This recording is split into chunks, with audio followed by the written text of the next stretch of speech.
Mamadou, l'espagnol, c'est là. Ah, tout ça en espagnol. Oui, c'est lui, il est belge, justement. Alors là, tu vas prendre Alors, figurez-vous que Mamadou, il était à l'hôpital. Et son ami, il vient le voir. Son ami qui s'appelait... Vetna. Pourquoi ça s'appelait Vetna? Parce qu'il était né le 14 juillet. Et que ses parents ils lui ont donné le nom du calendrier. Et comme il est né le 14 juillet et que le calendrier est tout petit, fête nationale, ça ne tenait pas, alors il l'a mis Vetna. Et il vient le voir à l'hôpital. Et Mamadou, il est dans le lit, couché sur le travers. Comme ça, et il dit, ah, maintenant tu arrives, tu tombes bien, tu vas donner un coup de main à l'infirmière pour qu'elle me tourne de ci, de là. Parce que de l'autre côté, je ne suis pas abîmé. Alors, maintenant tu lui dis, mais c'est vrai, te voilà tout enrubanné. Tu as des pansements sur les pieds, les mollets, les genoux, les cuisses, les fesses, le ventre, la poitrine. Les épaules, il ne faut pas oublier les épaules, les bras, les mains et la tête. Foutez-vous de ma gueule. Alors il dit, mais qu'est-ce qui est arrivé donc, Mamadou? Alors il dit, je ne sais pas, je vais te raconter ce qui va arriver. Tu sais que je suis venu faire des études de Premier ministre ici en France. Et donc je suis hébergé chez mon ami Honoré. Et il habite dans une petite mansarde qui se trouve en banlieue parisienne. Et l'autre nuit, il pleuvait sur la toiture de la mansarde et il pleuvait sur moi-même. Je me trouvais tout mouillé. Alors le lendemain, j'ai dit quand même, Mamadou, il faut que tu fasses quelque chose pour sauver ton ami Honoré. Tu vas réparer les tuiles. Alors, j'ai dit, il me faut des outils et des trucs. J'ai descendu les escaliers pour aller à la carte. Carte pleine, je n'ai plus. Ils la connaissent tous. Et alors, votre prénom? L'histoire interactive. Adeline et... J'arrive,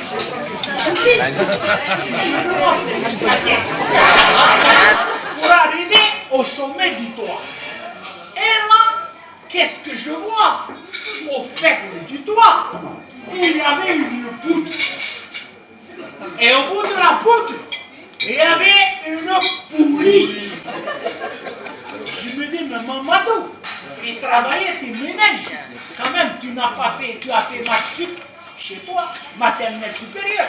Alors, il travaillait ton cerveau. Donc j'ai dit, je vais prendre une corde. Pour ça, j'ai descendu les escaliers. J'arrive à la cave, j'ai trouvé une corde. J'ai dit, je vais la pousser dans la poulie. Je remonte les escaliers. J'arrive là-haut. Je passe la corde dans la poulie et je la laisse tomber de façon équilatérale. C'est-à-dire des deux côtés pareils. Je redescends les escaliers. J'arrive en bas. Au bout de la corde, j'attache une caisse. Et dans cette caisse, je mets tous mes outils qui étaient encore nécessaires pour mener à bien mon labeur. Et ainsi, des tuiles aussi, parce qu'il en manquait, et quelque peu de sable et un peu d'eau pour placer les tuiles. Je mets tout ça dans la caisse.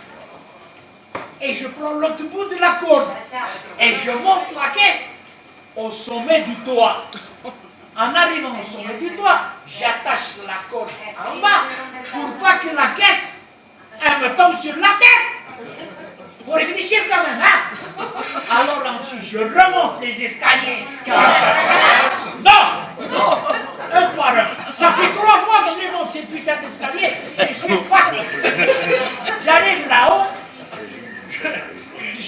J'ouvre la caisse, je prends les outils. Je fais mon laveur, je remplace les tuiles. Qu'est-ce que je m'aperçois? Qu'il y avait déjà des tuiles, car mon ami Honoré voulait réparer la fuite. Donc je fais la réparation, tout bien comme il faut, casa toujours perfect. Et une fois que j'ai terminé mon travail, je remets tout dans la caisse et je vais descendre pour descendre la caisse. Je descends les escaliers. Non. Non, en sifflant quand j'ai terminé mon travail, je suis content. Donc je descends en bas et je défais la corde. Et je vais pour descendre la caisse. Mais j'avais trop chargé la caisse. Alors elle était plus lourde que moi-même. Elle m'a entraîné vivement vers le haut. Et au milieu, on s'est croisé avec la caisse. Alors elle m'a arraché les bras, la poitrine, le ventre. Non, ça j'ai plié, les cuisses, les genoux, les pieds. Et elle a continué à descendre la caisse. Moi, j'ai continué à monter. Je suis arrivé le premier.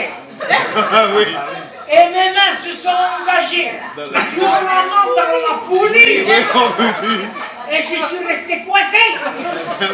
Pendant ce temps, la caisse, elle est descendue. Elle arrive en bas aussi. Et sous le choc, le fond de la caisse, il a éclaté. Et tous les outils et les pieds se sont brisés en 1000 morceaux et se sont répandus en quinconce. En quinconce. Tu ne sais pas ce que c'est que le quinconce. C'est terrible.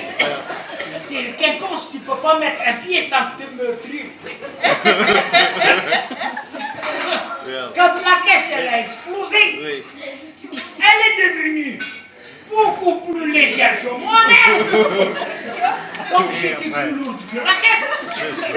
Ça m'a dégagé de la poulie. Et j'ai commencé à descendre. La caisse, elle a commencé à monter. J'ai compris qu'on allait encore se croiser. Alors j'ai pas voulu voir ça. J'ai tourné le dos. Et la caisse, elle m'a arraché les mollets, les fesses, le dos. Elle a continué à monter. Moi, j'ai continué à descendre. Et je suis encore arrivé le premier. Et je me suis affolé par terre. Mon derrière tombant sur le bout du tuile de quinconce. Et j'avais mal. Ça me faisait horriblement mal. Alors j'ai fait une erreur. J'ai lâché la corde. La caisse, qui était plus retenue par rien du tout, elle est redescendue sur ma tête.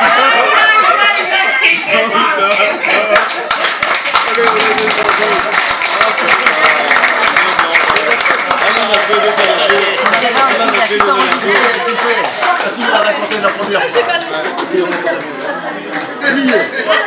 fois.